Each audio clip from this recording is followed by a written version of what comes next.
हर रोज एक नई कहानी देखने के लिए चैनल को सब्सक्राइब करें और बेल आइकन दबाना ना भूलें। अक्षय की जिंदगी के हसीन पल शुरू हो गए थे क्योंकि उसकी शादी उस लड़की से हो रही थी जिससे वो प्यार करता है। जी हाँ, साक्षी नाम की उसकी लॉन्ग टर्म गर्लफ्रेंड से आखिरकार आज वो 7 जन्मों के वादे करने वाला था। उसकी शादी में उसकी बेस्ट फ्रेंड साधना भी आई थी। सब कुछ अच्छे से चल रहा था, तभी अचानक शादी में आए कुछ मवाली लड़कों ने साधना को एक कोने में घेर लिया और उनमें से एक पंकज नाम का लड़का उसका हाथ पकड़कर बोला, और जाने बाहर, शादी में तुमसे खूबसूरत लड़की नहीं देखी और तुमको देखकर हमारा भी मन कर गया बिना शादी के सुहागरात मनाने का। तो बोलो, चलें क्या? अपनी लिमिट में रह सड़क छाप मवाली। अभी मेरा एक थप्पड़ पड़ा ना तो तू क्या, तेरी आने वाली पुश्ते भी सुहागरात के नाम से कांपेंगी। बहुत ज्यादा बोल रही है। ओए, मैं इसको लेकर जाता हूँ, तुम देखो कोई हमें ना देखे। पंकज साधना का हाथ पकड़ लेता है। इतने में साधना चिल्लाकर अक्षय को बुलाने को होती है।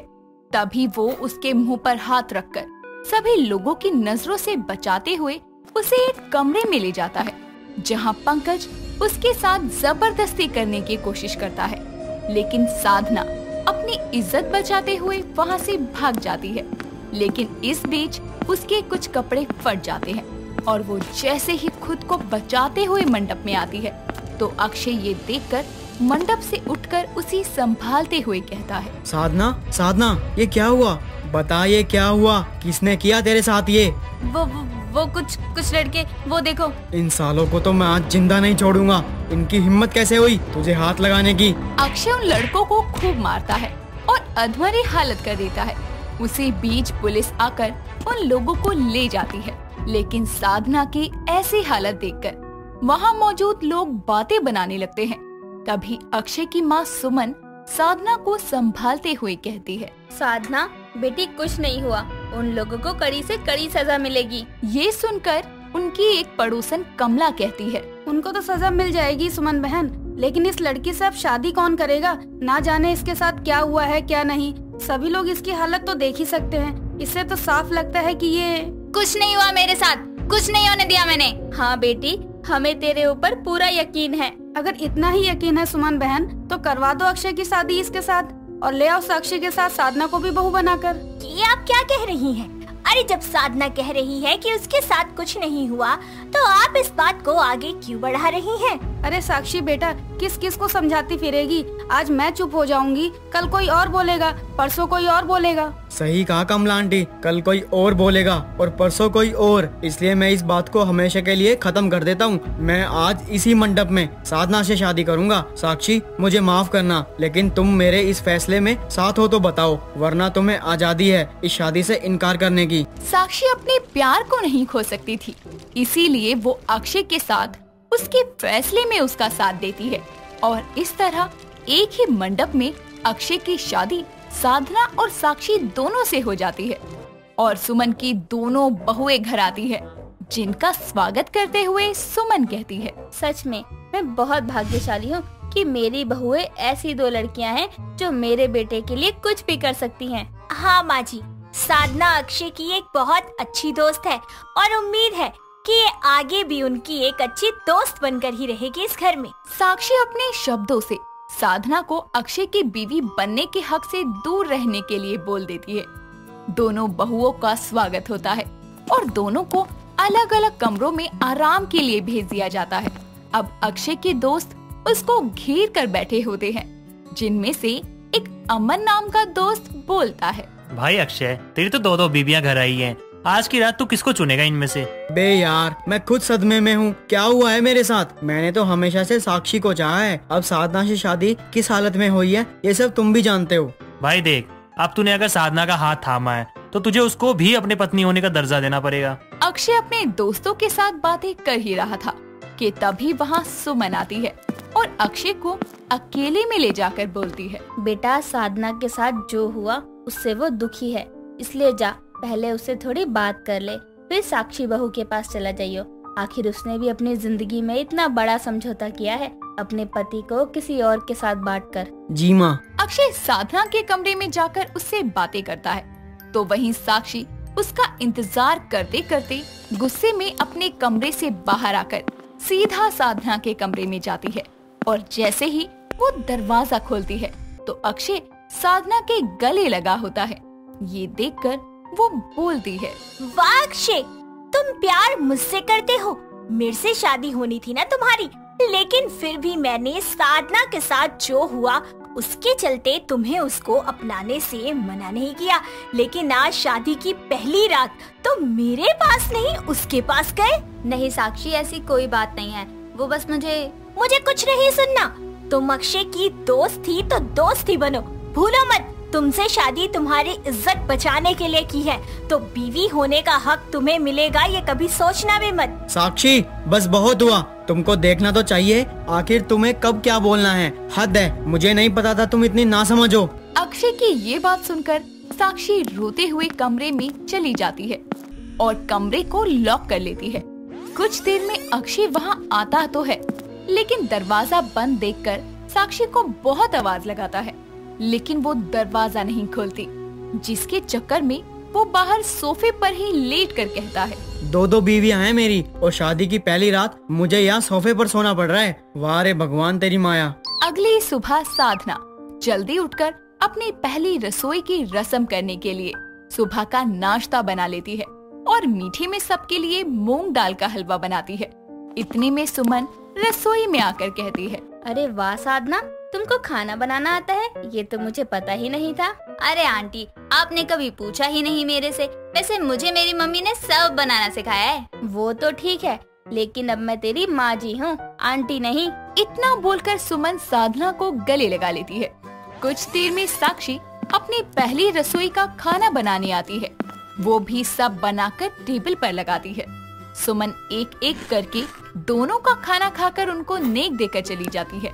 तभी अक्षय आता है, जिसे देखकर साधना बोलती है, आ गया तू। देख, मैंने खाना बनाया है तेरे घर में, I mean, हमारे घर में। तुम ये कैसे बात कर रही हो अक्षय से? अक्षय पहले मेरा बनाया खाना खाएंगे। अरे साक्षी बेबी, तुम्हारे हाथ का तो मैंने हमेशा खाया है।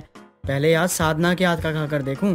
इसने पहली बार कुछ बनाया है मेरे लिए। अक्षय की ये बात सुनकर साक्षी को गुस्सा आता है और वो उससे बोलती है, मुझे तो अब तक शक है कि कहीं तुम मुझसे प्यार नहीं करते, उसी से करते हो। ऐसी बात नहीं है साक्षी, लो तुम ही खिला लो अपना बनाया हुआ खाना, मैं लेकर जा रही हूँ। साधना अपना बनाया खाना ले जाती है, जिसके बाद अक्षय साक्षी का मुंह देखता है कि वो उसे कुछ खाने को देगी। तभी साक्षी अक्षय से कहती है, तुम्हें तो साधना के हाथों का खाना खाना था ना, तो जाओ जाकर उसी से खाना मांगो। साक्षी भी अपना खाना उठाकर वहाँ से चली जाती है। ये देखकर बेचारा अक्षय वापस से अपनी दो बीवियों के चलते भी भूखा रह जाता है और अपनी सर को पकड़कर कहता है, ये दो शादियाँ करके दो बीवियाँ लाना तो मेरे लिए मुसीबत का काम हो गया है। इससे अच्छा तो कुंवारा था। कम से कम मेरी माँ मुझे खाना और मेरा कमरा मुझे सोने तो देता था। अक्षय की जिंदगी दो बीवियों के आने से उथल पुथल तो हो गई थी, लेकिन गुजरते समय के साथ वो अपनी दोनों पत्नियों को समझाकर एक अच्छा पति बनने की हर कोशिश करता है। लेकिन कहते हैं ना, जब एक बीवी इंसान का जीना हराम कर देती है तो यहाँ तो दो थी। इसलिए ये सिलसिला तो ऐसे ही चलता रहता है। तो दोस्तों, आपको हमारी ये कहानी कैसी लगी? अगर आप जानना चाहते हैं कि अक्षय के साथ आगे क्या हुआ, तो अपने विचार हमें कमेंट करके जरूर बताएं। क्या हुआ बेबी, आज तुम्हारा मूड कुछ ऑफ सा लग रहा है। क्या बताऊं यार, मेरा बॉस है ना, सारा दिन मेरे सर पर खड़ा रहता है। कभी ये कभी वो, मेरी जिंदगी खराब करके रख दिया इसने। ओ माँ बेबी, कितना परेशान हो तुम। आओ, मैं तुम्हारी सारी परेशानी दूर कर देती हूँ। क्या करोगी तुम और कैसे करोगी? वो सब तुम मुझ पर छोड़ दो। जाओ, तुम जाकर रेडी हो जाओ। रेडी? क्यों? मेरा मतलब था कि तुम जाकर फ्रेश हो जाओ, इतने में मैं तुम्हारे लिए खाना लगा देती हूँ। उसके बाद क्या? वेट बेबी वेट, अब जाओ फ्रेश हो जाओ। ठीक है। वरुण फ्रेश होने के लिए चला जाता है। इतने साशा उसके लिए खाना बनाकर तैयार कर देती है। कुछ ही देर बाद वरुण फ्रेश होकर आता है और फिर साशा के साथ मिलकर खाना खाता है।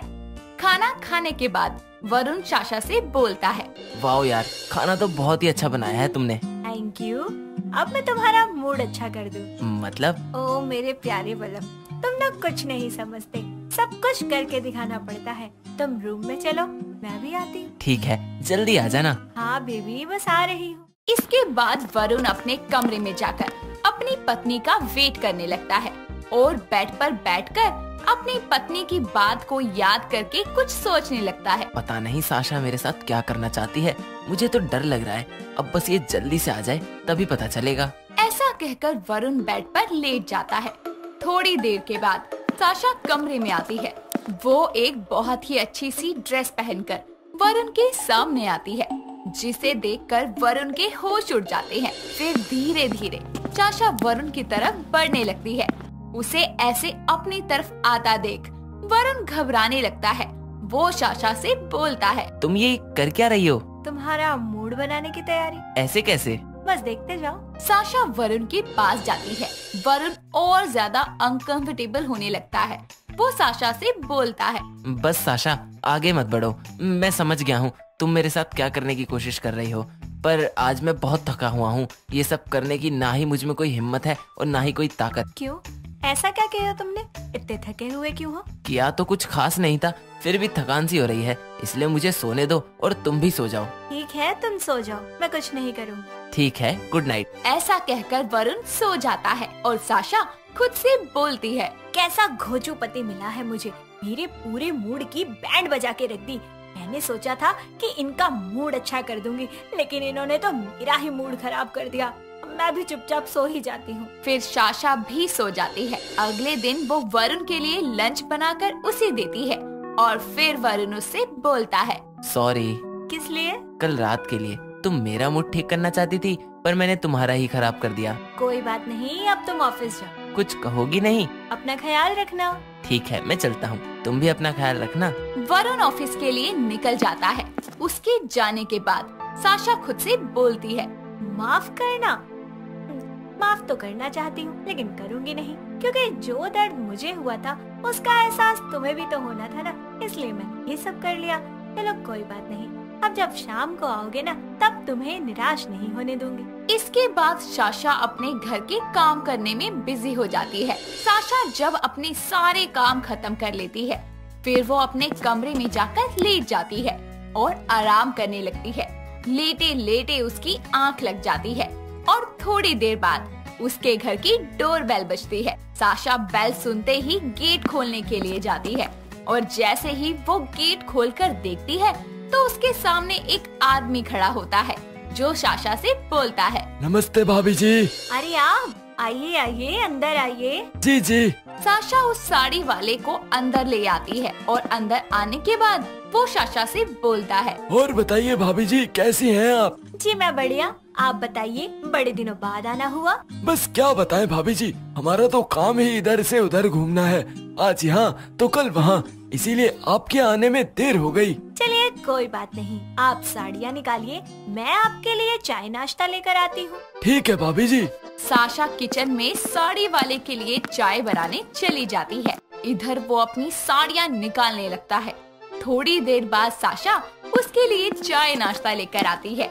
फिर वो उससे बोलती है, ये लीजिए चाय पीजिए। आपका बहुत बहुत धन्यवाद भाभी जी। आप नहीं पी रही चाय? जी नहीं नहीं, मैं चाय नहीं पीती, मैं बस कॉफी पीती हूँ। तभी मैं सोचूं कि आप इतनी खूबसूरत कैसे दिखती हैं। अच्छा जी, आपको ऐसा लगता है? पता नहीं, मेरे पति को तो ऐसा बिल्कुल नहीं लगता। उनकी आंखें खराब हैं क्या? नहीं तो ऐसा क्यों कहा आपने? क्योंकि जो आपकी सुंदरता नहीं देख पा रहा है वो अंधा ही हुआ ना।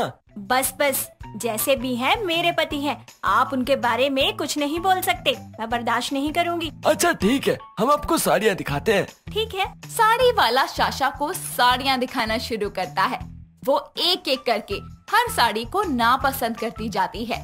ऐसा करते करते साड़ी वाले की सारी साड़ियाँ खत्म हो जाती है। फिर वो साशा से बोलता है, क्या भाभी जी, हमने आपको इतनी साड़ियाँ दिखाई पर आपको एक भी पसंद नहीं आई, ऐसे तो काम नहीं चलेगा। क्या करूं, मुझे इनमें से कोई भी साड़ी अच्छी ही नहीं लग रही। अरे आप इनमें से एक आधा पहन कर तो देखिए, जब पता चलेगा कि अच्छी लग रही है या नहीं। अच्छा ठीक है, लाइए पहन कर आती। साड़ी वाला साशा को साड़ी दे देता है, जिसके बाद वो अपने रूम में जाकर साड़ी पहनती है और उसके पास वापस आती है। साशा उससे पूछती है, अब बताओ कैसी लग रही हूँ? बहुत ही अच्छी लग रहे हो भाभी जी, अम्मा कसम आपसे सुंदर नारी हमने आज तक नहीं देखी। बस बस इतना भी मत फेंको। नहीं नहीं भाभी जी, आपकी कसम, अब सच में किसी परी से कम नहीं लग रही हो। Thank you so much. तो ये साड़ी मैं ले लूं? अरे आप सारी ले लीजिए। लेकिन सारी साड़ियाँ लेने के लिए मेरे पास पैसे तो है नहीं। पैसे किसने मांगे हैं, आप बस ले लो। ठीक है फिर दे दो सारी। ठीक है भाभी जी। वो आदमी शाशा के लिए सारी साड़ियाँ पैक कर देता है। फिर शाशा उससे बोलती है, थैंक यू सो मच। मैं भगवान से प्रार्थना करूंगी कि आपकी बीवी आपको बहुत प्यार करे। बीवी होगी तभी तो प्यार करेगी। मतलब आपकी शादी नहीं हुई? नहीं भाभी जी, अभी तक हम कुंवारे ही बैठे हैं। तो कैसी बीवी चाहिए आपको? बिल्कुल आपके जैसी। अच्छा जी, पर मैं तो थोड़ी अलग किस्म की लड़की हूँ। मतलब ये कि मुझे लोगों का मूड बनाना बड़ा अच्छा लगता है। अरे वाह भाभी जी, आपके हाथ तो बड़े ही कोमल हैं। मैं पूरी बहुत कोमल हूँ। शाशा जैसे ही उसे छूती है उसके अंदाज बदल जाते हैं। वो मन में खुद से बोलता है, लगता है ये मेरे साथ कुछ करना चाहती है, इसलिए ये ऐसी हरकतें कर रही है। सही है, इसका पति तो इसके साथ कुछ करता नहीं है, मैं ही कर लेता हूँ। फिर वो शाशा को पकड़ लेता है और उसे किस करने की कोशिश करता है। तभी शाशा उसे जोरदार थप्पड़ मारती है और उससे बोलती है, मुझे अकेला समझकर मेरे साथ जबरदस्ती करना चाहते हो? मैं तुम जैसे लोगों को हैंडल करना ना बहुत अच्छे से जानती हूँ, कमजोर मत समझना मुझे।